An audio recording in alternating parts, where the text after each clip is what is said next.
America के अंदर आज भारत को और खासकर तमिल सभ्यता को जो शर्मिंदगी का सामना करना पड़ा है उसके बारे में किसी ने नहीं सोचा था। भारत के एक निलंबित सांसद ने अपने निलंबन की अमेरिका में जाकर भड़ास निकाली और इसी के साथ में उन्होंने सेंगोल के लिए अजीबोगरीब बयान दे दिए। सेंगोल एक ऐसी परंपरा है जिसको अंग्रेज भारत के इतिहास से चुराकर खुद का इतिहास बनाना चाहते थे और वो ये कहते हैं कि सबसे पहले सेंगोल वाली यानी कि राजदंड की परंपरा उन्होंने शुरू की। हालांकि सेंगोल का मतलब राजदंड नहीं होकर धर्मदंड होता है। सबसे बड़ी हैरानी की बात तो यह है कि किसी भी विदेशी इतिहासकार ने इस परंपरा के बारे में जो कि 1947 में हुई थी इसके बारे में नहीं लिखा और अंग्रेजों का मुखपत्र उनके पैसों से चलने वाला जैसे हमारे यहां पर डीडी न्यूज चलता है, बीबीसी ने भी इसके बारे में कुछ भी नहीं लिखा। इतनी बड़ी घटना हुई और उसकी फोटो हमारे पास मौजूद है तो इसको इतिहास से मिटाया क्यों गया? यह बात तो सभी जानते हैं कि अंग्रेजों ने भारत की पुराने वाले पार्लियामेंट की बिल्डिंग का निर्माण कराया। हालांकि मजदूर यहीं के थे, पैसा भी यहीं पे था, उनका ऐसा कुछ था नहीं। हाल ही के अंदर दो बड़ी घटनाएं एक साथ में घटित हुई है। एक तो नया पार्लियामेंट बन गया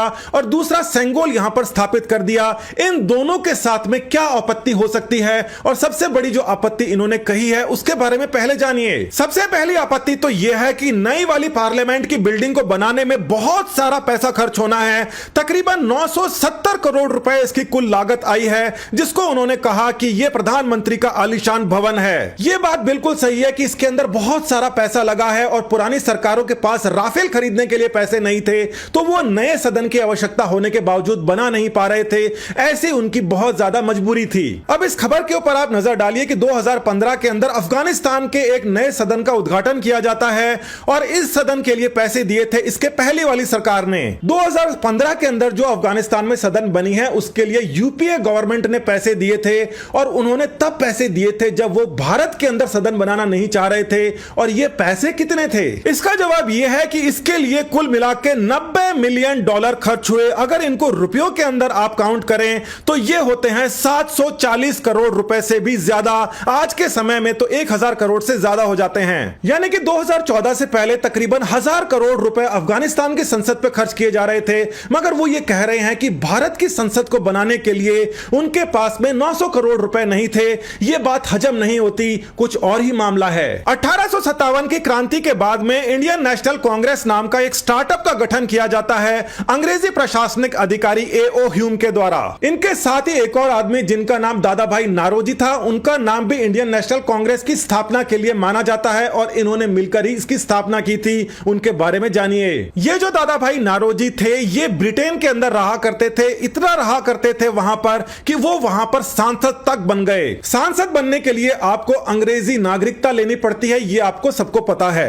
अब दो लोग ऐसे हैं जो मिलकर एक ऐसी पार्टी का गठन कर रहे हैं जो कि फ्यूचर के अंदर जाकर सत्ता लेने वाली है एक ऐसी बिल्डिंग के अंदर जिसको अंग्रेज बनाने वाले हैं। अंग्रेजों के समय बनी पार्टी की वेबसाइट के ऊपर आपको ज्यादा जानकारियां तो नहीं मिलेगी, मगर इस प्रकार की कुछ एक फोटो मिल जाएगी जिसको जूम करके अगर आप देखेंगे तो एक दो अंग्रेज इसके अंदर दिखाई आपको दे जाएंगे। कई सारे अंग्रेजी नागरिक जो कि पूरी तरीके से अंग्रेजी थे, वहीं पर पैदा हुए, नागरिकता उनकी वही थी, वो इसके कई अध्यक्ष रह चुके हैं। पूरे विश्व के अंदर अंग्रेजों ने जहां जहां पर भी राज किया है, अंत में वो जाने से पहले एक सरकार बनाकर छोड़ के गए। और ज्यादातर जगह क्या हुआ, 2 सितंबर 1946 को नेहरू जी शपथ लेते हैं, माउंटबेटन उनको शपथ दिलाते हैं और ये शपथ माउंटबेटन ने अगर उनको दिलाई है तो एक बात आप समझ लीजिए, जो शपथ किसी को भी दिलाई जाती है वो वही शपथ दिलाई जा सकती है जो शपथ दिलाने वाले ने शपथ ली हो। माउंटबेटन ने शपथ ली हुई थी राजा किंग जॉर्ज छठे के नाम की और उसी राजा, उसी सिंहासन और उनके उत्तराधिकारियों के प्रति वफादार रहने की शपथ नेहरू ने भी ली थी। ये बात तो सभी जानते हैं कि यहाँ के लोग सुभाष चंद्र बोस को प्रधानमंत्री बनाना चाहते थे, मगर अंग्रेज तो इस बात के इतने खिलाफ थे कि इससे ज्यादा खिलाफत तो वो किसी बात की कर ही नहीं सकते थे। तो वो भागते हुए अंग्रेज, जिसको एक पार्टी विशेष कहती है कि उन्होंने भगाया,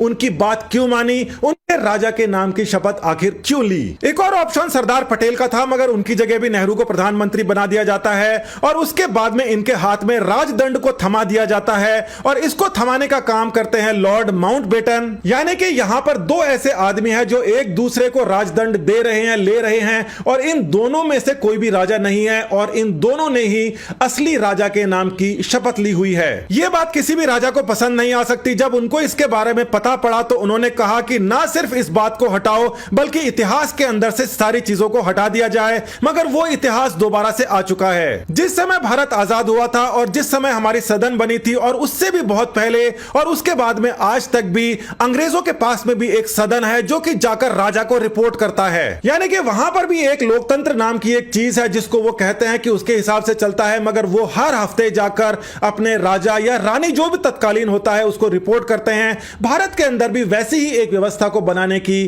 कोशिश की गई थी। जितने भी देशों के अंदर अंग्रेजों ने राज किया है उन सभी देशों की अगर पूरी गणना निकाल दी जाए तो वो कुल मिलाकर 56 होती है। 2014 के अंदर जिस समय मोदी प्रधानमंत्री बनते हैं वो बार बार 56 बोलते रहते हैं और इसके नाम का विपक्ष बहुत बड़ा मुद्दा बनाता है।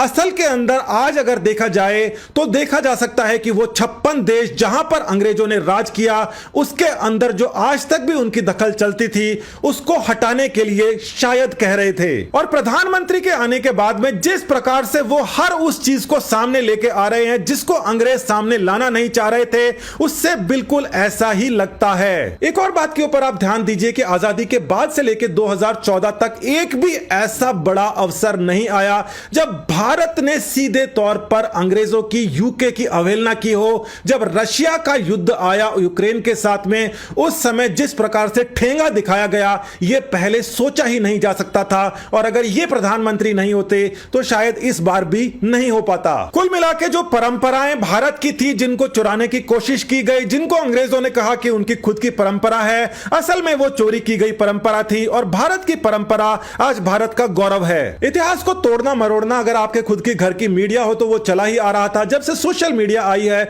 जब से कई सारे अलग अलग प्राइवेट चैनल आए हैं, उसके बाद ही हमें इतिहास के बारे में कुछ हद तक सही जानकारियां मिल रही हैं। आप इसके ऊपर नजर बना के रखिए। नमस्कार, धन्यवाद, जय हिंद।